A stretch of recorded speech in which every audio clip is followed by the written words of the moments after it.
Buenos días. Reciban en nombre de la doctora Sandra Oblitas, ministra del Poder Popular para la Educación Universitaria, y del profesor Domingo Medina, presidente de la Fundación Centro Internacional Miranda, la más cordial bienvenida a esta conferencia que hemos titulado General Domingo Antonio Sifontes, el terror de los ingleses, a cargo del doctor Omar Hurtado Rayuzzi.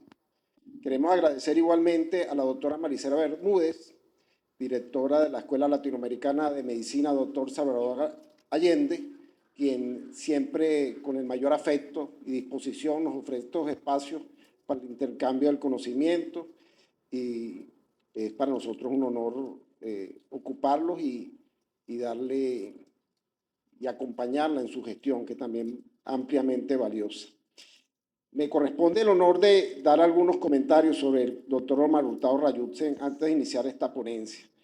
Y para mí, pues, luego de leer su síntesis curricular, pues voy a mencionar algunas cosas, porque si no duraríamos 40 minutos leyendo el currículum del doctor Omar Hurtado.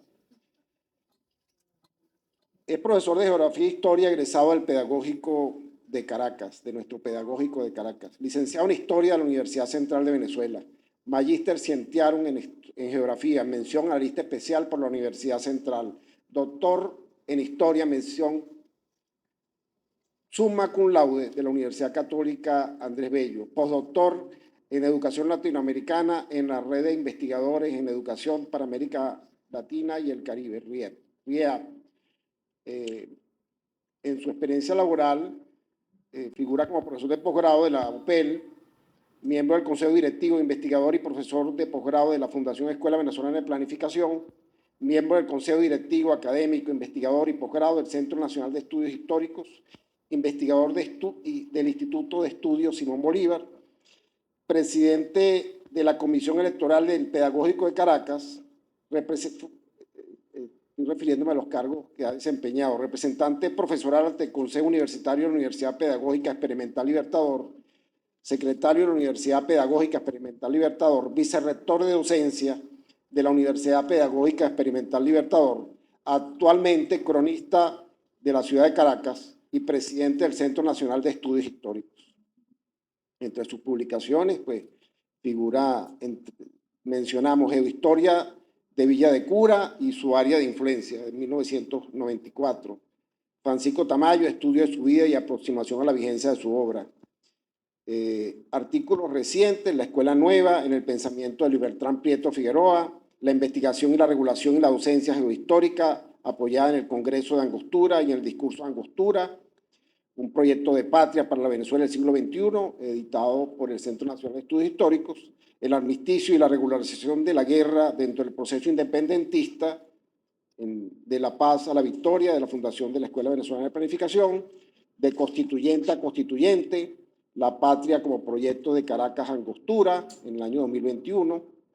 Entre las distinciones que mencionamos está el Premio Nacional de Historia en el año 2017, la condecoración El Precursor en primera clase en el año 2019 por la Gobernación del Estado Miranda y el maestro honorario de UNEARTE por la Universidad Nacional de las Artes. Yo quería mencionar algo más. Cuando yo conocí al doctor Omar Hurtado, que hace varios años, uno de los primeros elementos que recuerdo y que me trae a la memoria, quizás porque los transfiero a mi padre. En una conversación él me manifiesta que ¿qué es lo más sagrado que uno le puede dar a una nación? Y yo me preguntaba eso y como padre también me lo pregunto. Y él en alguna oportunidad entregó a su hijo, a uno de sus hijos, al mundo militar, a la escuela naval particularmente. Y ese quizás es un acto que uno quizás lo transfiere a un tercero, pero que denota la trascendencia del pensamiento del doctor Omar Hurtado en torno a lo que somos como venezolanos. Entonces, no quería concluir mi participación sin hacer referencia a eso. Pues. Si quieren definir quién es el doctor Omar Hurtado, vean lo que ha hecho en su vida y la forma que ha trascendido. Con ustedes, el doctor Omar Hurtado Rayutza. Buenos días.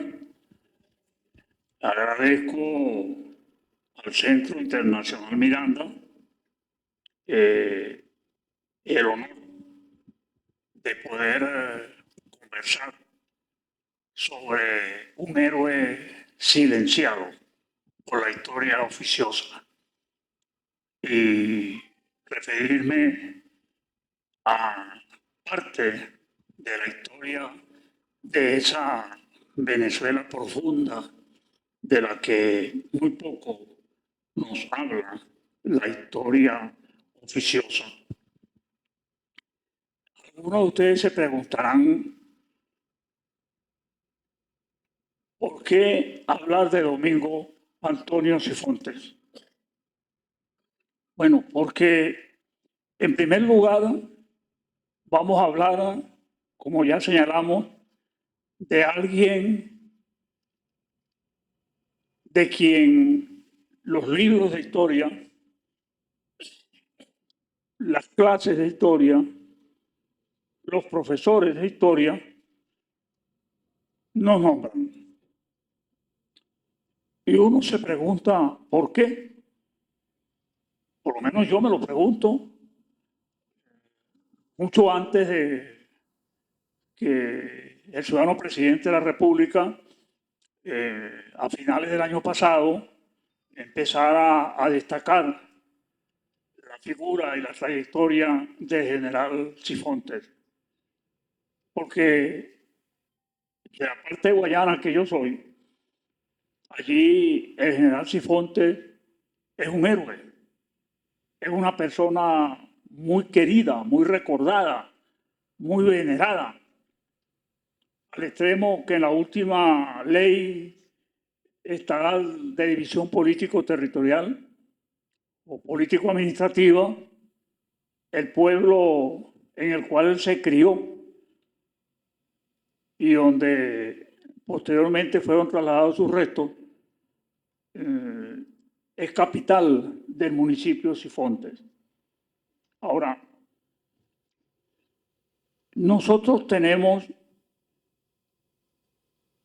por lo menos 200 años de escuchar una historia epopélica, una historia episódica, en la cual todos eran hombres, los héroes, eran blancos en su mayoría, ¿sí? No aparecen las mujeres, no aparecen los afrodescendientes, como dicen ahora, a mí me gusta más decir negro, no aparecen los niños, ¿sí? No aparecen los ancianos, no aparece el resto del país que no sea Caracas y su área de influencia. Eso es lo que llamamos historia oficiosa. Y precisamente el general Domingo Antonio Sifontes es un buen ejemplo, porque primero su actuación fundamental para comprender la integridad territorial de Venezuela es bien lejos de ese centro privilegiado. Pero además de eso, a él le tocó lidiar con parte de esa historia oficiosa, como trataremos de señalar. Por eso nosotros somos militantes de la historia insurgente. Una historia que trata de desentrañar los misterios, vamos a llamarlo así, recordando mis tiempos de monaguillo, los misterios que la historia oficiosa no nos ha querido develar. No nos ha querido develar. Fíjense ustedes, por ejemplo, nosotros decimos negro primero. ¿Cómo que negro primero? Él no tenía nombre. Él no tenía un grado militar. Se llamaba Pedro Camejo. Y era teniente, ganado en el campo de batalla. Campo de batalla en el cual dejó su vida. Ese es un ejemplo. Nosotros que estamos identificados raizalmente con el proceso que estamos viviendo desde hace un cuarto de siglo, escuchamos con sorpresa que se habla de negro primero. Y hay hasta una empresa, algo así, de carácter militar, que se llama Negro Primero. Y allí nos invitaron un día que habláramos de algo, y lo que hicimos fue hablar de por qué hablar de Negro Primero. Por supuesto, la gente se sorprendió. Porque si clasificamos a las personas por su color, por su etnia, ¿sí? Y fuéramos a referirnos a los blancos mantuanos, de pronto tendríamos que decir blanco primero para referirnos al Libertador, porque parece que fue primero. Ese es un ejemplo. ¿Sí? Hemos sido pacientes oidores de una historia que esconde la participación de quienes no cuadran con ese prototipo oficioso u oficioso. Por ejemplo, la batalla de Boyacá. ¿Quiénes hicieron preso a Barreiro? Dos niños. Y sin embargo, la batalla de Boyacá se presenta como un gran episodio, ¿verdad? Con figuras consagradas, incluyendo gente que posteriormente su comportamiento dejó mucho que desear. Esos dos niños supuestamente recibieron un grado militar y recibieron una pensión que el campeón del antibolivarianismo se encargó de que nunca cobraran. Ese es un ejemplo. ¿Sí? Nosotros somos partidarios de trabajar con lo que llamamos una historia otra. Una historia otra. No una historia nueva. Porque historia nueva se viene haciendo después que empezó a escribirse a partir de la publicación de los tomos de Heródoto. Todo el que escribió después de Heródoto ha tratado de hacer una historia nueva. Nosotros queremos hablar de una historia otra, con pensamiento propio, porque lo tenemos. Nosotros tuvimos un profesor de introducción a la filosofía que él decía que uno de los problemas del castellano para hacer filosofía es que no dominábamos el alemán. Y entonces nosotros, cuando leemos a un Andrés Bello, cuando leemos a un Simón Rodríguez, ¿sí? Cuando leemos las proclamas de Andrés Sote, nosotros nos preguntamos, ¿y eso no es filosofía? Cuando Andrés Bello dice que la gramática que él está ofreciendo es una gramática hecha por un americano, para los americanos, que tienen derecho a tener su propio idioma, ese es un planteamiento totalmente descolonizador. ¿Sí? Nosotros no tenemos nada contra los héroes consagrados, pero sí estamos en capacidad de demostrar el pensamiento de los grandes venezolanos, ¿sí? Por ejemplo, un Luis Antonio Vigot, por ejemplo, un Ramón Tovar, por ejemplo, un Raimundo Chela Flores, ¿sí? Para señalar tres ejemplos de tres campos distintos. ¿Sí? De manera que queremos hablar del general Domingo Antonio Sifonte para avanzar en eso que llamamos la historia otra. Bueno, esquemáticamente, para posteriormente recibir las preguntas de ustedes, que es la parte más interesante. Me gustaría presentar a grandes rasgos la historia, la vida, mejor dicho, la vida, la actuación y la proyección de Domingo Antonio Sifonte. Domingo Antonio Sifonte nace en la antigua provincia de Barcelona, prácticamente en el centro, en Cantabria. Y su familia había llegado a Venezuela huyendo de Europa, que estaba en guerra, cosa rara, ¿no? Europa en guerra, ¿sí? Y habían buscado refugio en lo que era la Plácida, la bucólica, dice Alejandro de Humboldt, Capitanía General de Venezuela. Y estando allí, dedicado a actividades agropecuarias, fundamentalmente ganaderas, en el área de Aragua de Barcelona, de Cantabria, el centro del actual estado Anzoátegui. Estalla la Guerra Nacional de Independencia. Y a ellos les toca ser víctimas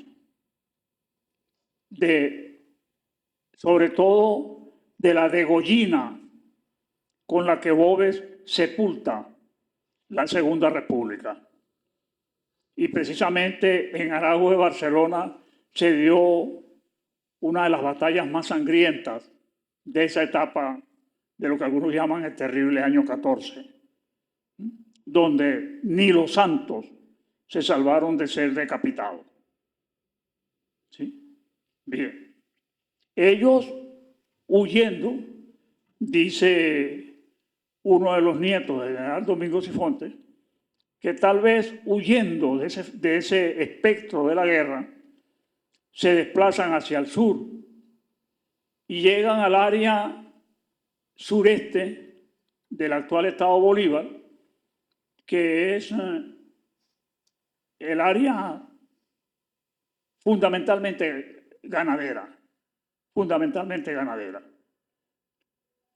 Pero a él le toca, él nace en el año de 1834, él le toca presenciar la exteriorización de las ambiciones de quienes nuestra historia oficiosa consagra como héroes y los ve queriendo cobrar su servicio. Para nadie es un secreto que a partir de 1817, después del triunfo de la campaña de Guayana, de la batalla de San Félix, el ejército patriota queda en mejores condiciones económicas, poseyendo la rica provincia de Guayana y está en capacidad entonces de buscar en Europa aquellos que, habiendo concluido las guerras napoleónicas, habían quedado desempleados. Y viene un importante contingente, pero vienen como profesionales de la guerra, independientemente que nosotros hayamos consagrado estatuas, avenidas, plazas. Ellos vienen como profesionales de la guerra y vienen a cobrar su servicio. Algunos fueron remunerados pero otros no, por sus ambiciones. Eso lo presencia él. Llegan a reclamar parte del territorio venezolano para que el Estado venezolano les pague la deuda que con ellos tenían, ¿ya? Algunos, inclusive, no se consideran satisfechos con lo que se les ofrece, ¿eh? Regresan a Europa y allá producen verdaderos libelos, pasquines, podríamos llamarlo, ¿eh? Contra el Libertador. Eso lo presencia él. Y eso va conformando su personalidad. La primera, que tienen que huir de la furia del ejército que se decía representante del rey. Ya allí empieza en él a cimentarse una condición nacionalista. Y cuando ve el comportamiento de los causavientes de la Legión Británica, entonces donde la historia oficiosa engloba a todos los que, aún no siendo británicos, vinieron a participar de la guerra y posteriormente a cobrar. Hay un ejemplo que es tratado por uno de los estudiosos de la gesta de General Sifonte, Bedford Hilton Wilson, que fue edecán del Libertador. Ese estudioso dice, Bedford Hilton Wilson, quien fuera edecán del Libertador, acompañándolo hasta la hora de su muerte en Santa Marta, y de quien Bolívar escribió, algunas veces me parece tener en él a un hijo, pero creemos, dice este estudioso, que su conducta debe ser revisada por los historiadores, porque el mismo año en que está negando ambiciones inglesas sobre el Orinoco y diciéndonos que son infundados los temores venezolanos en ese sentido, ese mismo año, repetimos, escribe como representante diplomático en Caracas al Foreign Office, señalando que era de necesidad urgente para Inglaterra dominar el Gran Río. Es decir, era edecán del Libertador y actuaba como representante británico. Y usted lee a los tratadistas de la historia oficiosa y este caballero aparece como un fiel edecán del Libertador, cuando en la práctica era un representante del Ministerio de Relaciones Exteriores de Gran Bretaña. Bien. Esta es una de las razones por las que el general Sifonte es un héroe incómodo, es un héroe del que no se habla. ¿Bien?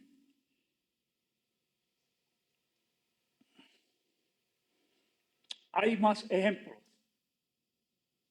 Permítanme señalar uno.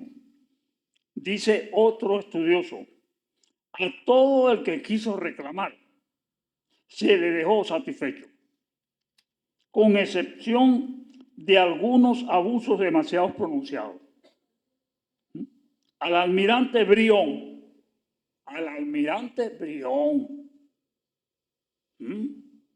una estatua inmensa de él en nuestra escuela naval, por poner un solo ejemplo. Se le pagaron 150.951 libras esterlinas con 12 chelines. Es decir, que ni siquiera los chelines los perdonaban. Aumentados con el 70% de la comisión de los angelitos ingleses, estoy leyendo, no estoy inventando, de los angelitos ingleses, No estaría de más recordar que el Libertador le acababa de dar a Brión 300.000 pesos y que fue como el señuelo que completaba la orden para que entrara inmediatamente por el Orinoco. Cuando nosotros leemos las campañas de Guayana, encontramos entonces la épica actuación del almirante Brión contra los buques españoles. Bueno, eso era porque se le había pagado para eso. Él no estaba actuando con el desinterés, por ejemplo, con el que actuó Bolívar, Piana, por señalar dos ejemplos. ¿Sí? Para que entrara inmediatamente, pues no. Haciendo caso omiso de su reciente compromiso con Mariño para que éste fuera jefe del ejército, reemplazando a Bolívar, mientras Brión presidía como verdadero jefe el congresillo de Cariaco. También se le cedieron a Brión, que era especialmente negociante, centenares de mulas y miles de pacas de algodón del Palmar y caballo y tabaco especial de Upata y de Barinas. El negocio de Brión, dice este estudioso, consistía en vigilar la marcha de sus préstamos. Ese es el gran héroe que nos han vendido, el almirante Luis Brión. Por supuesto, esto en Guayana tiene un impacto, porque resulta que desde 1498, antes de que existiera el Reino Unido de la Gran Bretaña, antes de que existieran los Estados Unidos de América, antes de que existiera la República Cooperativa de Guyana, ese territorio es venezolano. Ese territorio es venezolano. Allí lo vemos. Allí lo vemos. Gracias a la buena iniciativa de nuestro hermano José Gregorio Linares. Todo el territorio que ustedes ven hacia su derecha, ¿no?, es parte de la gran provincia ambicionada por los filibusteros británicos, filibusteros ingleses y posteriormente por el Reino Unido de la Gran Bretaña. Entonces, las razones por las que se buscaba el dominio de ese territorio son dos. La primera, que penetrando por el Orinoco se puede navegar por el interior de Sudamérica hasta desembocar en el Río de la Plata. Ese fue un sueño británico de toda la vida. De toda la vida. Porque si ustedes revisan un mapa de América, verán que independientemente de quien haya colonizado, haya sido Gran Bretaña, haya sido Portugal, haya sido Francia, haya sido Holanda, haya sido España, el poblamiento colonial es básicamente costanero. Es básicamente costanero. Porque se trataba de poner las provincias en función de la metrópoli. Esa es la primera razón. La segunda razón es que los filibusteros, Walter Raleigh, por ejemplo, escribe un libro sobre el mágico y maravilloso reino del Dorado, donde señala que las riquezas auríferas del territorio al sur del Orinoco empequeñecen cualquiera de las otras posesiones, California, el Yukón. Está escrito. Y eso contribuye a que Gran Bretaña, desde el momento en que se consolida a comienzos del siglo XVIII, la gente le gusta decir Inglaterra, Inglaterra. No, eso es como confundir el apartamento con el condominio. Es Gran Bretaña, es Gran Bretaña. Cuando se consolida el Imperio Británico, a costa de Irlanda, Gales, Escocia. Entonces empiezan ellos a actuar ya más abiertamente hacia el occidente del Atlántico. Y ese es el momento en el que posteriormente vamos a ver a estos legionarios o profesionales de la guerra, ¿sí? Que tienen que ver con la definición de la personalidad del general Cifuentes. El general Cifuentes es hijo de una familia, como decíamos en mis tiempos, no me pregunten cuáles eran esos tiempos, pero no me vayan a decir, como me dijo un niño una vez en una escuela en el 23 de enero. Yo fui a hablar de Cristóbal Colón y el niño, como son los niños, dicen en Guayana, Dios perdona a los borrachos y a los muchachos. Entonces, probablemente por la primera condición yo estaba perdonado. Pero el niño me preguntó muy tranquilamente. La maestra le dio la palabra. ¿Usted que conoció a Colón? No, el chico dijo, tampoco así. ¿Eh? Entonces,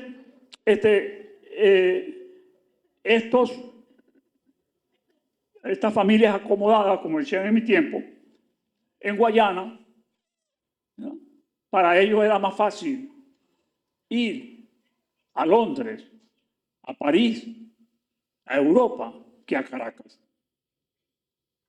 Eso explica, los que conocen el área podrán desmentirme, por qué en esa área el francés, el inglés, ¿verdad? Y una especie de patois con castellano, inglés y francés son comunes en el área, o por lo menos eran comunes cuando yo todavía podía decir que era un muchacho. ¿Sí? Esa otra condición también contribuye a definir la personalidad del general Domingo Cifuentes. Y la posición de Caracas, que siempre fue combatida desde la provincia. Recuerden ustedes la Primera República, como Valencia se insurreccionó contra la Primera República, porque el poder estaba en Caracas. Recuerden ustedes cómo Maracaibo no reconoció la independencia, los gestos, los sucesos del 19 de abril, porque era la Junta Suprema de Caracas. ¿Entienden? En una cuenta muy mal sacada, meten a Guayana entre quienes no reconocieron la independencia. No, eso no es verdad. Guayana reconoció los hechos de la Junta Suprema y nombró su propia Junta de Gobierno, que fue presidida por un hermano de Juan Germán Roche, llamado Juan Crisóstomo. Lo que pasa es que era Guayana. Y los hispánicos sabían el valor de la provincia y a sangre y fuego, por tierra y por agua, sometieron la provincia. Y entonces no pudo estar presente en 5 de julio. Pero nos han dicho no, así mismo. La polémica por la octava estrella. No. Guayana como provincia nunca fue sometida. Fueron sometidos los centros neurálgicos, lo que hoy en día es Ciudad Bolívar, lo que son los castillos de Guayana, que llaman Guayana la Vieja, etc. Bien, el general Cifuentes se levanta entonces en ese ambiente. Se inscribe en la escuela militar, demuestra sus capacidades de estratega y le toca actuar contra las pretensiones británicas, que es lo que realmente nosotros queremos destacar. Es una vida muy interesante, la vida del general Cifuentes. Hay un libro que pienso que el Perro y la Rana va a reeditar y estará en los stands en la próxima Filben. Se llama El Abuelo. Es un ensayo biográfico que escribe su nieto, Horacio Cabrera Cifuentes, que fue un guayanés de destacada actuación. En ese libro hay todo un cuadro geohistórico de la Guayana del siglo XIX y comienzo del XX, que es el periodo temporal que cubre la vida del general Cifuentes. En todo caso, vamos a referirnos fundamentalmente a la razón que nos trae estar aquí. El general Cifuentes, por ejemplo,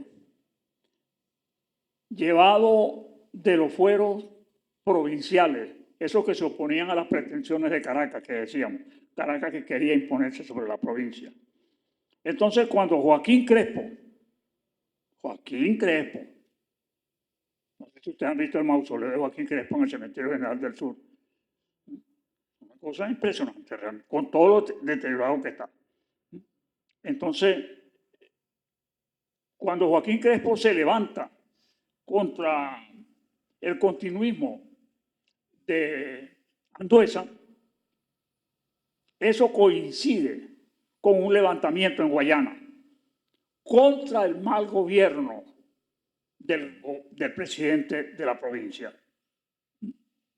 Entonces, por supuesto, ellos aparecen como abanderados, como partidarios de la bandera legalista, de la revolución legalista. Y el general Cifuentes tiene un intercambio de cartas muy interesante con otro de esos héroes rutilantes de la historia nacional, José Manuel Hernández, conocido con el nombre del Mocho Hernández. Por cierto, no hemos encontrado, cuando digo no soy yo nada más, los que han buscado un documento donde diga cuándo a José Manuel Hernández se le ascendió a general.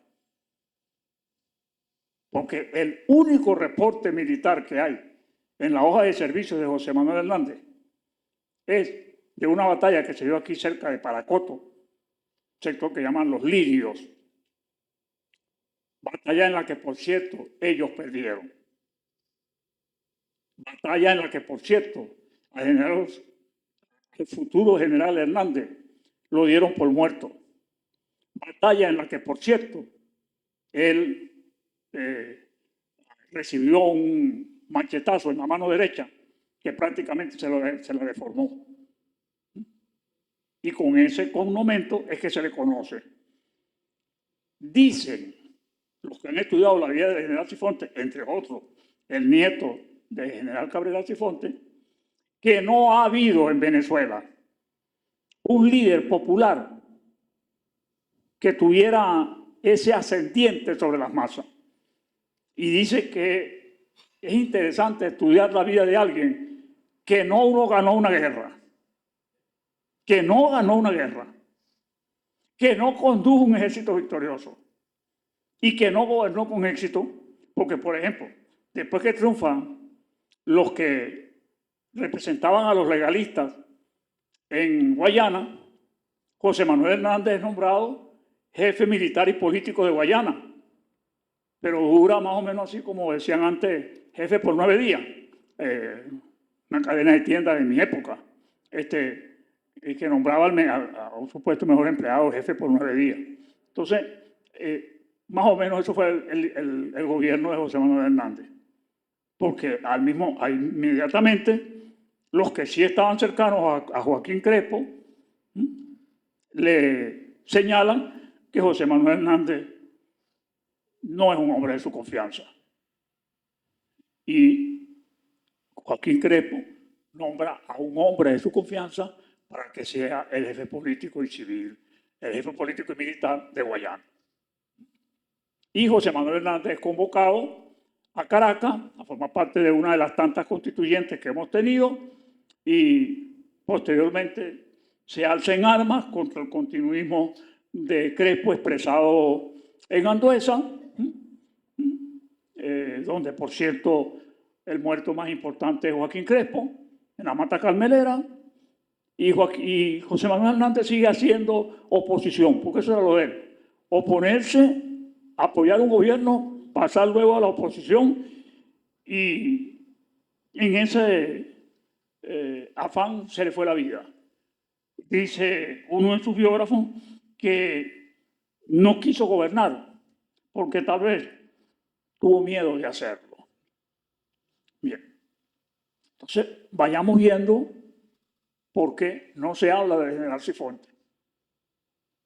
Combate en la Venezuela profunda, se opone a las pretensiones de estos héroes que nos mandó la Legión Británica, que son británicos al fin unos buenos comerciantes.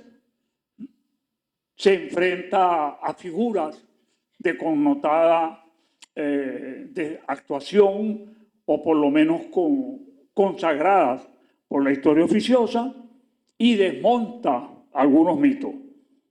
Por ejemplo, la batalla más importante en la que participó José Manuel Hernández en esta revolución legalista es la batalla de Orocopiche. Y él la comandó. Pero él la comandó porque le dijeron entonces los que de verdad conocían el terreno, los que de verdad sabían comandar, como José Manuel Cifuentes, le dijeron: general, usted es el jefe, pero póngase a un lado, por favor. Póngase aquí, vea cómo peleamos. Y se ganó la batalla.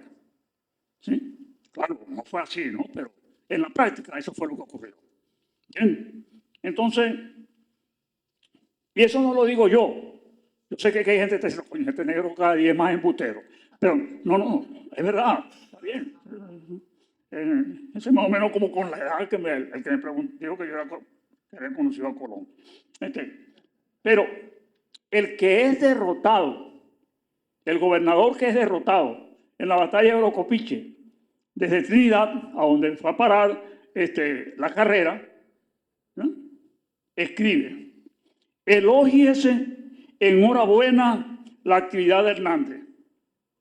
Elógiese a Hernández, su constancia y tenacidad, pero no con tales exageraciones, no concediéndole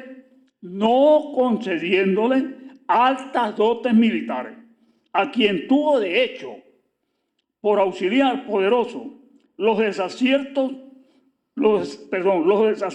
procederes de sus mismos adversarios, y que tuvo a su mando a hombres como los señores generales Domingo Antonio Cifuentes, Antonio Serpa, Tomás Pérez, Feliciano Fernández, Florentino Vidal Lara, José María Betancourt, Berardo Lezama, los hermanos Zapata, y por soldado a un puñado de jóvenes valerosos como los hermanos Gruber, Alberto Martinson y tantos otros.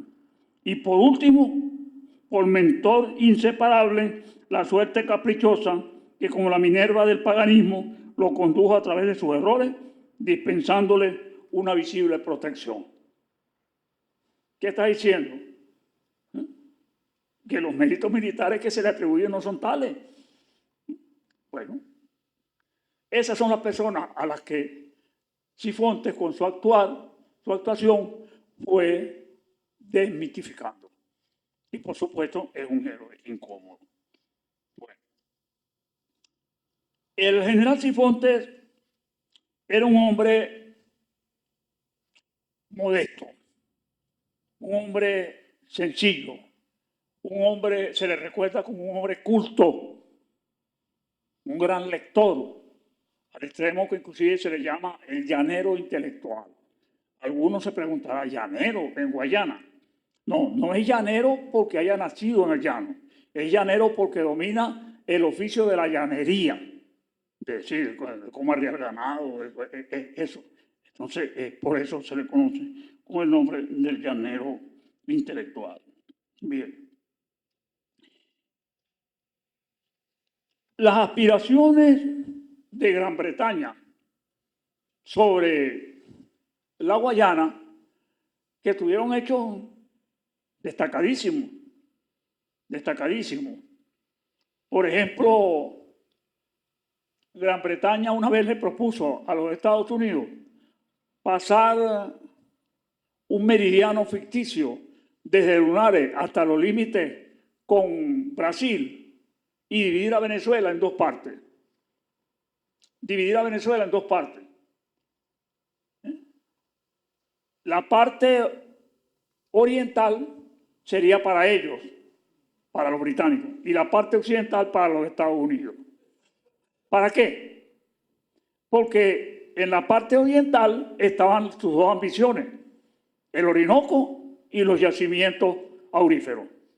Y en la parte occidental, los Estados Unidos depositarían, después de la guerra de secesión, a los negros, que al imponerse el norte, yo digo semi-industrializado, hay gente que dice industrializado, bueno, está bien, un problema de revisar variables. Pero el norte derrota al sur y entonces, en teoría, se acaba la esclavitud. En teoría. Y entonces los Estados Unidos depositarían a esos negros que entonces habían pasado a la condición de asalariados, ¿verdad? Entonces reclamaban salario, reclamaban vivienda, reclamaban educación, es decir, se convirtieron en una carga para la Unión. Lo que pasa es que los Estados Unidos tenían otros proyectos, era una potencia emergente, y desestimaron la proposición británica. Pero ese documento existe, por si acaso. Los británicos, de manera legal, reconocieron la República de Colombia. Ese es otro cuento, nos hablan de la Gran Colombia. La Gran Colombia nunca existió. La Gran Colombia nunca existió. No hay un documento oficial firmado por Bolívar, firmado por Santander, firmado por Urdaneta, que fue el último presidente, que diga presidente de la Gran Colombia. Presidente de Colombia. Esa es la República de Colombia, la que se crea el 17 de diciembre de 1819 en Angostura. El presidente de Colombia, el Libertador, 3 meses antes de la batalla de Carabobo, oficia al representante nuestro en los Estados Unidos para que denuncie la penetración ilegal de colonos británicos sobre las bocas del Orinoco. Y finalmente se descubren, perdón, finalmente no, esto tiene un punto desencadenante, cuando en 1850 se descubren los ricos yacimientos auríferos de la cuenca del Cuyuní. Allí Gran Bretaña se quitó la careta y empezó a presionar para ocupar el territorio. Y levantó una serie de mapas falsos que son hasta hoy,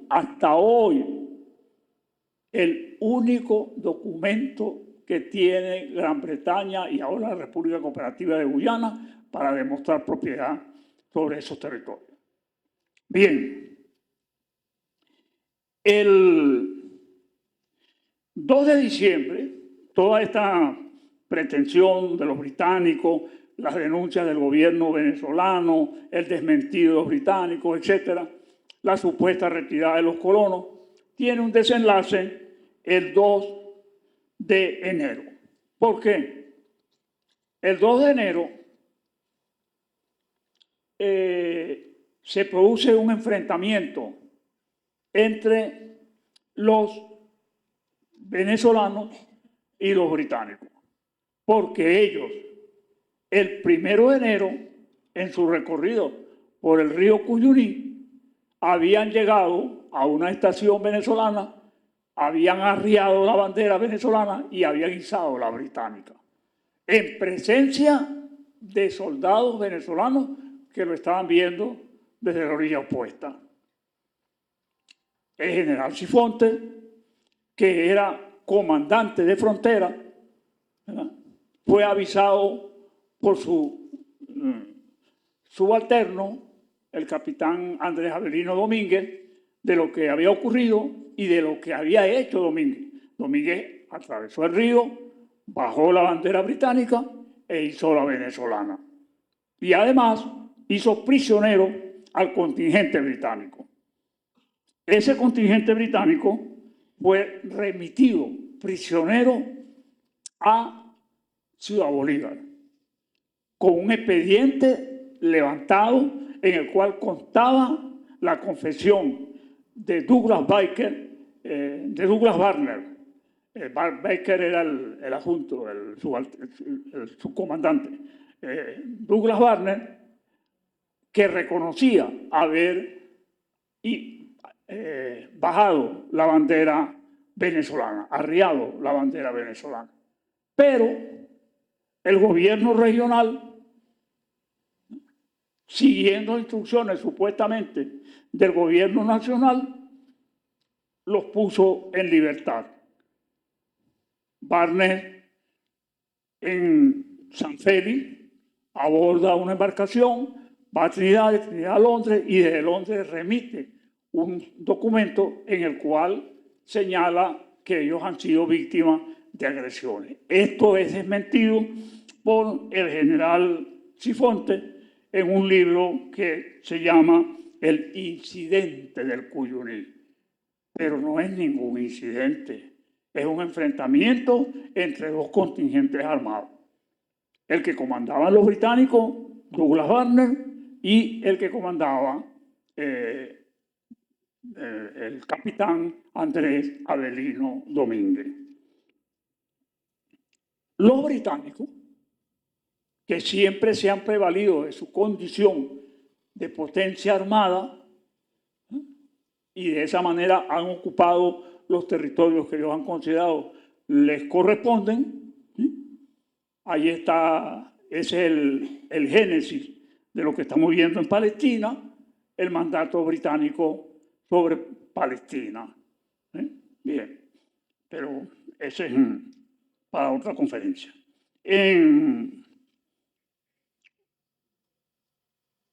Dice uno de los estudiosos del incidente, nada menos que Enrique Bernardo Núñez, que este incidente fue desaprovechado por la falta de comprensión, por la falta de lucidez del gobierno nacional de Joaquín Crespo para entender la magnitud de la actuación de Sifontes y su contingente frente a los británicos.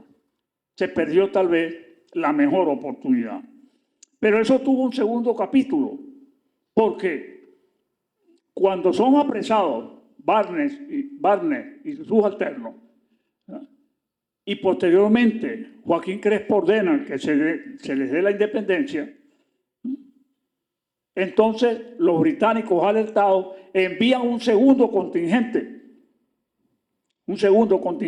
mientras Joaquín Crespo llamaba al general Sifontes a Caracas para que rindiera cuenta acerca del incidente que estaban denunciando los británicos. Sifontes no atiende ese llamado. Porque él estaba pendiente de defender el territorio venezolano. Y efectivamente se concurre un segundo contingente británico armado con la intención de tomar Tumeremo, el Callao, Huachipati, los pueblos. Es decir, entonces Sifontes, alertado sobre el movimiento de los británicos, los espera en un sitio que llaman la sabana de Suazúa, y allí a plomo limpio los derrota. A plomo limpio, ahí sí hubo un enfrentamiento armado, ¿sí? Y entonces el comandante de ese segundo contingente inclusive resultó herido y tuvo que darse a la fuga. Posteriormente, Joaquín Crespo, en mala hora para Venezuela, me disculpan la expresión, recurre a los Estados Unidos para que los Estados Unidos, aplicando la perversa doctrina Monroe, defendiera a Venezuela.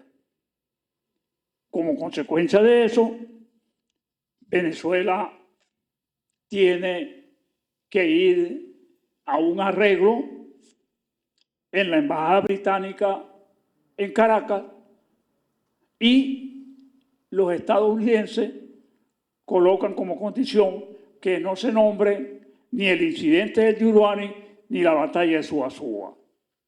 El general Domínguez, el general Sifonte, perdón, es puesto en cuenta y él dice, lo aceptamos, pero si vuelven, los matamos a todos. Él estaba claro en el peligro que representaban los británicos. De hecho, después del triunfo de la revolución legalista, él viene a Caracas porque estaba con problemas de salud. Crespo lo cita a Maracay y él le cuenta sus proyectos sobre Guayana. Crespo le ofrece varios cargos que él rechaza alegando razones de salud y alegando que no quería estar lejos de su familia. Y finalmente ofrece el cargo de director de frontera, que es el cargo en el que él está cuando se enfrenta a los británicos. En esa oportunidad, Crespo le entrega una espada con una inscripción en oro. Joaquín Crespo, en reconocimiento al deber. Sifonte la recibe y le dice, general, yo colgué mi espada después de los sucesos que usted conoce.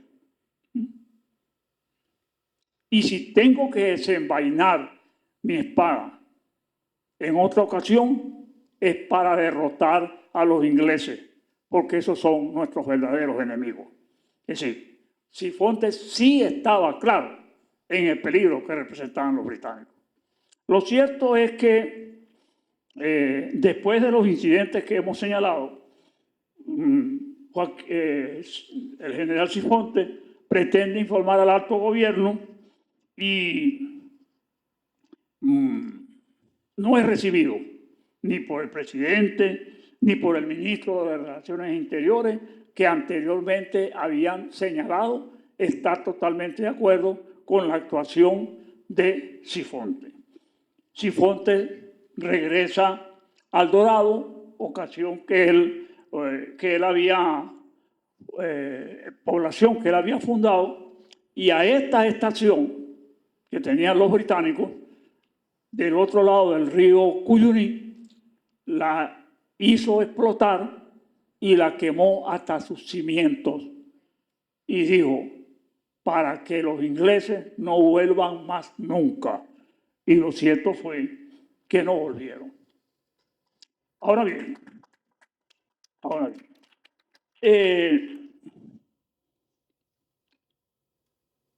el gobierno nacional no entendió la magnitud del gesto de Sifonte y sus subalternos, pero el pueblo venezolano sí.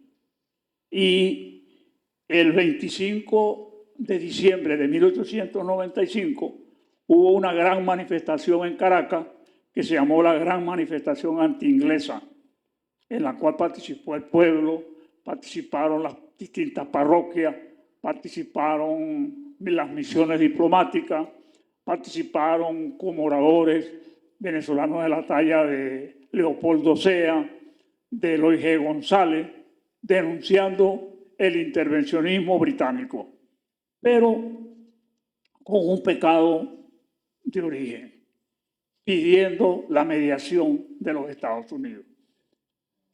Por supuesto, a partir de 1897, de 1898, la situación de los Estados Unidos cambia, ya no es una potencia emergente, ya es una potencia consolidada, habían ayudado a México con más de la mitad de su territorio, se habían metido en la guerra cubano-española sin que nadie los llamara, y entonces la gente habla de la guerra española-estadounidense, con la excusa del Maine, etc. Entonces ya eran una potencia y estaban en capacidad de repartirse el mundo con Gran Bretaña. Lo cierto es que la manifestación no podía prever esa situación. Y era imposible saber qué giro iba a tomar la política internacional. Esa manifestación anti-inglesa fue presenciada por el general Sifonte en condición de observador y fue como una recompensa pues, al desconocimiento que había tenido el gobierno nacional y el gobierno regional con su gesto. Los historiadores posteriormente han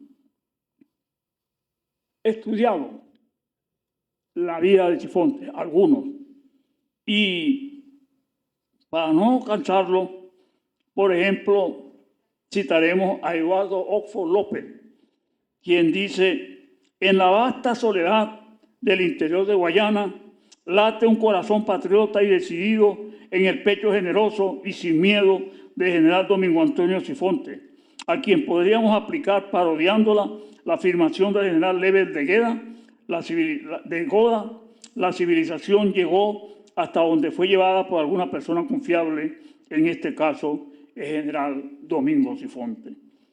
Hay otro que señala que Manuel Alfredo Rodríguez: el recuerdo de las hazañas de la independencia venía a confortar a los venezolanos en la hora de la prueba a que los sometió la insolencia del usurpador inglés. En el fondo de la Guayana, el general Domingo Antonio Sifonte, comandante de la estación del Dorado, se oponía valerosamente al grosero despojo y probaba que los padres de la patria sí habían dejado descendencia.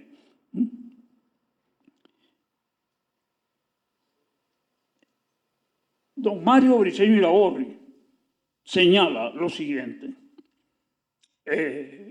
evaluando la actuación de Sifonte: Domingo Antonio Sifonte, desamparado de la justicia de los hombres, sí, porque el gobierno no le reconoció lo que había hecho, ni siquiera le pagó los gastos en que había incurrido, revive la raza de los libertadores cuando apresa y castiga a las intrusas autoridades británicas que querían saciar la sed de expansión en nuestro territorio guayanés. No se cierra un pasado con muros tan sórdidos, que impidan el eco de las voces, Ahí está el territorio hoy en día en disputa. Pero si ustedes han escuchado con cierta atención lo hecho por el general Sifonte, los británicos hubiesen llegado hasta donde hoy está el embalse de Guri. Es decir, no estaríamos reclamando la Guayana Esequiba, sino desde Guri hasta el Esequibo, para tener una idea de la magnitud de lo actuado por el general Sifonte. Dice entonces don Mario Briceño Iragorri: Domingo Antonio Sifonte, desamparado de la justicia de los hombres, revive la raza de los libertadores cuando apresa y castiga a las intrusas autoridades británicas que querían saciar la sed de expansión en nuestro territorio guayanés. No se cierra un pasado con muros tan sólidos que impidan el eco de las voces antiguas. La fuerza de las voces nuevas acrece con el murmullo de las voces viejas. Y más adelante dice: por su boca habló nuestra América indohispana con palabras de entereza que consonaban con la altivez antigua de los Bolívar, de los San Martín, de los O'Higgins, de los Hidalgo, de los Juárez, de los Morazán, de los Santa María, de los Martí, con esa voz que aún tuvo garganta en nuestro Sifonte guayanés. El general Sifonte fallece en el Callao en 1912 y posteriormente, cuando se configura el municipio cuya capital es Tumeremo con el nombre de Sifonte, es exhumado y llevado al cementerio de Tumeremo. Desde allí fue donde lo exhumaron para trasladarlo al Panteón el pasado La exhumación fue el 6 y el 9 entró al Panteón de enero.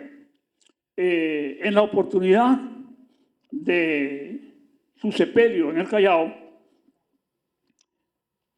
un intelectual guayanés llamado Luis Felipe Pizarro leyó una hermosa oración de la cual citaremos un párrafo. Este muerto no es un derrotado de la vida.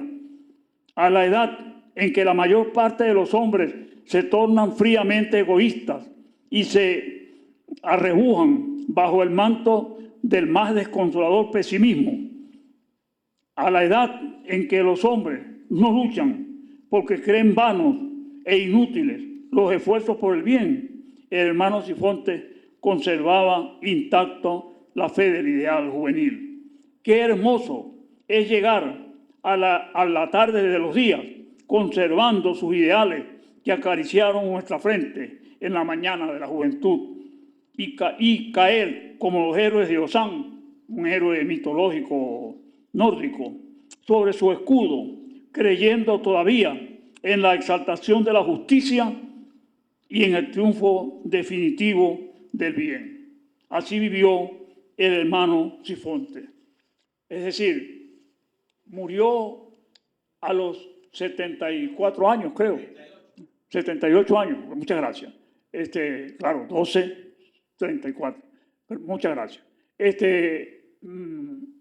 Creyendo en la justicia, en la libertad, en el ideal nacional. Por eso resulta un héroe incómodo. Por eso el cronista de Tumeremo, cuando él se fue, sus restos fueron exhumados del cementerio municipal, dijo: por fin se está haciendo justicia histórica.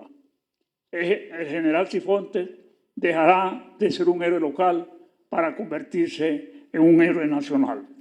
Yo concluiré diciéndoles a ustedes que los invito a estudiar no solamente el caso del general Domingo Sifontes, es uno entre tantos héroes locales de contribución definitiva a la historia nacional que no han sido estudiados, que han sido silenciados porque estorban a los intereses de los que hasta ahora nos han dominado. Muchas gracias por su atención.